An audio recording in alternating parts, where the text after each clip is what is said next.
Las músicas colombianas han sido posibles gracias a las manos que día a día construyen, reparan y restauran los instrumentos que las hacen sonar. Las culturas musicales de todas las regiones se enriquecen con los sonidos de los instrumentos que les son propios. Para el número 33 de la revista A Contratiempo, invitamos a una reconocida luthier colombiana, quien se ha dedicado a este oficio durante toda su vida como parte de una tradición familiar. Mi nombre es Ana María Paredes García, soy médico veterinario de profesión y luthier de corazón. Yo decidí ser luthier porque eso fue parte de nuestra vida, de nuestra vida familiar. Mi papá es luthier, es una persona que durante toda su vida aportó mucho a toda la construcción de los instrumentos locales, a los tiples, las bandolas, y bueno, una persona formada, una persona que tuvo mucho trabajo. Entonces, durante nuestra infancia y nuestra adolescencia, pues transcurrió nuestra vida entre el taller. Entonces, pues ahí uno aprende el oficio, quiéralo o no. Cuando llegó el momento de escoger carrera, estudiar en este país lutería no es una opción. Aquí no hay maneras de hacerlo. Entonces, bueno, pues escogí mi carrera, yo soy médico veterinario y duré trabajando muchísimos años en mi profesión, pero evidentemente cuando había proyectos grandes en el taller, pues también trabajaba con mi papá en el oficio. Si uno ve la estadística, pues hay muchísimas menos mujeres luthieres en Colombia que hombres. Pero a nivel personal, yo debo decir con humildad que para mí, lejos de ser un inconveniente, ha sido una fortuna. En todos los espacios donde me he movido como luthier, mi trabajo ha sido apreciado, se me han abierto las puertas, he podido desempeñarme en lo que he querido. Yo no he tenido esas dificultades, digamos, que sé que a muchas mujeres, no solo en la lutería, en muchos otros aspectos colonizados por hombres, pues han tenido. Yo construyo instrumentos musicales, yo reparo instrumentos musicales y restauro instrumentos musicales. Yo en el 2016 abro mi taller y empiezo a trabajar. Empiezo a fabricar bandolas que, pues digamos, era un proyecto que yo tenía hacía mucho tiempo. Mi esposo es bandolista, entonces pues él es una persona muy juiciosa, le gusta mucho el tema de la construcción. Trabajó con mi papá muchísimos años haciendo todos los desarrollos que se hicieron en el taller Paredes sobre la bandola andina colombiana, pero había cosas que faltaban por hacer, y cuando yo abro mi taller me siento con él a decir, venga, hagamos un nuevo diseño. Bueno, hicimos muchas cosas en términos de la construcción del instrumento que me permitió, digamos, como empezar en el oficio de hacer las bandolas. Los materiales que se utilizan para la fabricación de instrumentos musicales tienen distintas fuentes de consecución. Hay algunas maderas que yo consigo en el país, otras no las consigo en el país, claramente, toca importarlas. Algunas las importo yo misma, uso maderas nacionales, uso cedros, uso caobas, comino crespo. Bueno, yo tengo unas, digamos, tal vez el capital más importante para un luthier son sus maderas, ¿no? Digamos, yo mucha plata la meto en mis maderas. Nunca uso maderas que no estén conmigo menos de 5 años, ¿sí? Yo tengo maderas en mi haber que tienen conmigo 30 años, ¿cierto? Porque parte de lo que yo quiero hacer con mis instrumentos es poder dar una garantía bastante agresiva. Cuando yo hago una bandola, yo tengo un patrón hecho que ya está muy probado. Ya sé que en este momento lo que funciona es una escala de 31,5, en fin, ¿sí? Pero cuando yo veo las manos de la persona que va a tocar el instrumento, debo pensar que cuando él ponga la mano en el diapasón, le quede cómodo. Esta distancia, digamos, de la escala, esa es inamovible para mí. yo no hago concesiones ahí. Pero si miro la mano de la persona y no le puedo hacer un diapasón así o así, ¿cierto? Tengo que mirar qué es lo que le conviene para que quede cómodo, porque invertir un recurso importante en un instrumento hecho a medida implica que, hecho a medida, ¿sí? Es hecho para usted. Y para usted implica que sea algo, que su aliado, que sea su aliado, no que sea algo con lo que vaya a pelear todos los días. Desde su experiencia como constructora y restauradora de instrumentos musicales, Ana María habla de la relación que existe entre ambas labores, a la par que explica las habilidades musicales que requieren las personas que se dedican a la lutería. La diferencia entre la construcción y la restauración es bastante grande. Y son oficios complementarios, me parece a mí. Yo creo que para poder restaurar, para poder arreglar un instrumento hay que saber harto, hay que conocer mucho. Para restaurar no solamente tienes que conocer lo técnico, sino también tienes que conocer el contexto histórico, cómo se hizo, qué pegantes se usaron, qué tipo de acabados se utilizaron. Y eso para mí es un caramelo. Yo la verdad disfruto enormemente la restauración. Podría decir que casi que más que la construcción. Cuando alguien trae un instrumento antiguo, me ha pasado muchas veces que es que este instrumento le pertenecía a mi papá, ¿cierto? Era un tiple que compró en no sé dónde y bueno, era el de toda la vida. Y entonces uno ve un instrumento que tiene unas condiciones de fabricación muy precarias, como suele suceder en los instrumentos antiguos de nuestro país, unas maderas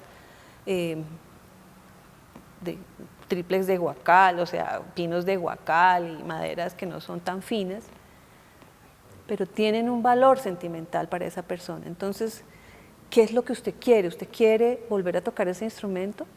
Porque si quiere volver a tocar ese instrumento, claramente le puedo decir que es un instrumento que posiblemente no le afine, porque hay una cosa que pasa en nuestros instrumentos viejos y es que la mayoría no tenían una buena repartición del diapasón, entonces son instrumentos que ponían los trastes como por ahí, ¿no? Son instrumentos que no están compensados, son instrumentos que tienen una construcción muy básica. Entonces, si usted quiere tocar este instrumento, tiene que saber que esto pues tiene un límite de uso, ¿cierto? Ahora, si usted quiere que le quede sonando como un instrumento moderno, pues tenemos que hacer como una especie de Frankenstein, ¿no? Hay que cambiar el diapasón, hay que cambiar el puente, hay que cambiar, o sea, hay que hacer medio instrumento y eso pues tiene otra dimensión de la restauración como tal. Yo pensaría que tocar un instrumento y construir un instrumento son oficios contrarios, porque cuando usted construye, lo que usted desarrolla principalmente es la motricidad gruesa. Usted tiene que usar cuchillas, usted tiene que empujar troncos, usted tiene que cortar cosas, usted usa serruchos, usted maneja máquinas, y eso hace que la motricidad gruesa se desarrolle un poco más. Cuando usted toca un instrumento musical, lo que más se desarrolla es la motricidad fina.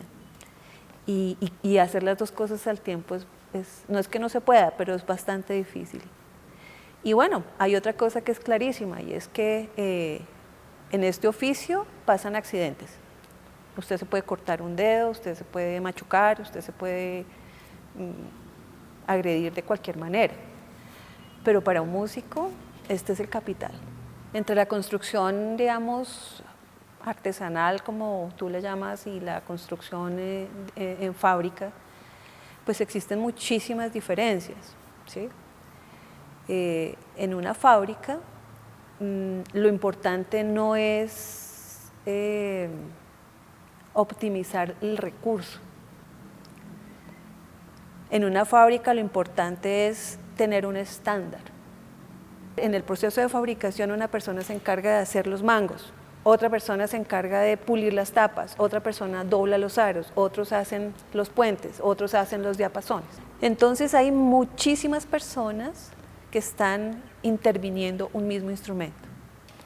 En una construcción artesanal, todo el proceso está a cargo de una sola persona. Todo lo que yo hago una construcción artesanal, yo todo lo hago a mano. y yo controlo absolutamente todo, desde que cojo el tronco hasta que lo entrego pintado. Todo el control de calidad lo hago yo. Sobre el panorama de la lutería en Colombia, Ana María habla de la importancia de formarse, incluso si las ofertas de estudio formal son escasas en el país. Para ella, los aprendizajes relacionados con la tradición deben nutrirse de una curiosidad constante que lleve a mejorar la técnica, aunque reconoce que hay barreras que dificultan el estudio de la lutería, como la falta de agremiación en Colombia. En este país no hay escuelas, no hay una carrera de lutería como tal. Aquí hay cursitos en algunas partes, en muy poquitos lugares hay cursos de lutería, pero hasta ahora no hay ninguna universidad que gradúe luthieres en este país.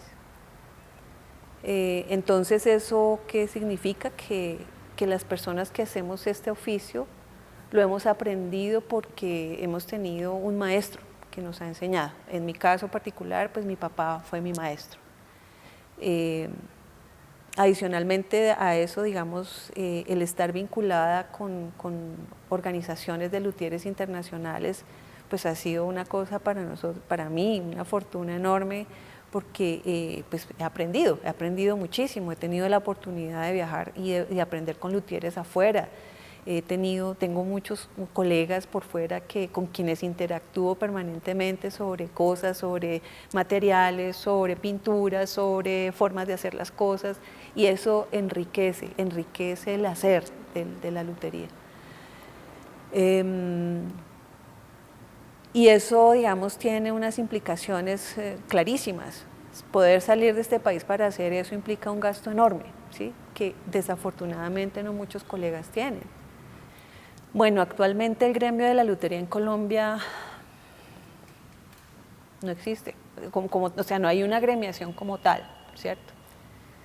Hay esfuerzos de algunas personas de buscar, de juntarse para hacer cosas, pero no es algo que obedezca como a una agremiación como yo la conozco en otros países, digamos. En Estados Unidos no existe, o no existen como muchas, como 10 asociaciones de luthieres que tienen una actividad importante, producen material, producen documentos, hacen convenciones, tienen contacto con los proveedores, vinculan las escuelas con los luthieres. Es decir, ahí hay un mundo enorme. Entonces sí creo que aquí en el país como tal, eso como una cosa general no hay. Todavía no tenemos una masa crítica que le parezca que es importante agremiarse. Este oficio es muy de individualidades y hay muy pocos que hemos tenido la idea de juntar a los colegas. No es fácil, la verdad, no es sencillo. Creo que el hecho de que ahora haya bastantes jóvenes que estén acercándose al oficio, eso le va a dar un aire a esto maravilloso, porque ya llegan con otro chip en la cabeza. Yo creo que cada luthier tiene un sello personal. Para muchos es un sello que se busca. Para mí es un sello que yo busco hacer las cosas. Cuando yo hago un instrumento, pienso no solamente en que quede muy bien, ¿cierto? Digamos, que técnicamente esté perfecto, lo mejor posible, pero que también cuando alguien vea un instrumento mío diga, ese es un instrumento hecho por Ana María Paredes. En general, muchos luthieres tienen sellos personales como la cabeza, ¿cierto? Cuando tú ves un instrumento de Alberto Paredes, un tiple de Alberto Paredes, sabes que es un tiple porque su cabeza es recta. Si ves un instrumento de Pimentel, sabes porque sus cabezas tienen una forma especial, mis cabezas tienen una forma especial. Ves una guitarra fleta o una guitarra romanillos y todo habla de su constructor, todo habla de su constructor. Sí, cada instrumento para mí es único y cada instrumento va pensado para una persona. Yo nunca hago un instrumento para tenerlo ahí por si acaso. De hecho, siempre, yo solamente construyo sobre pedido. Entonces, cuando alguien llega a mi taller, me dice, yo quiero un instrumento, yo hago muchas cosas. Hablo mucho con la persona porque me interesa saber qué es lo que su alma está requiriendo de alguna forma, ¿no? O sea, y también porque me gusta que cada cosa tenga ese sello personal. Yo no hago un instrumento igual jamás, nunca, nunca. Siempre va a una persona. Bueno, muchas gracias a la revista Contratiempo, del Centro de Documentación Musical de la Biblioteca Nacional de Colombia, por la invitación que me hacen, y bueno, también invitar a todas las personas a que consulten esta edición, que estará dedicada a la lutería en Colombia. Va a ser muy interesante encontrar a otros colegas en la misma publicación. Muchas gracias.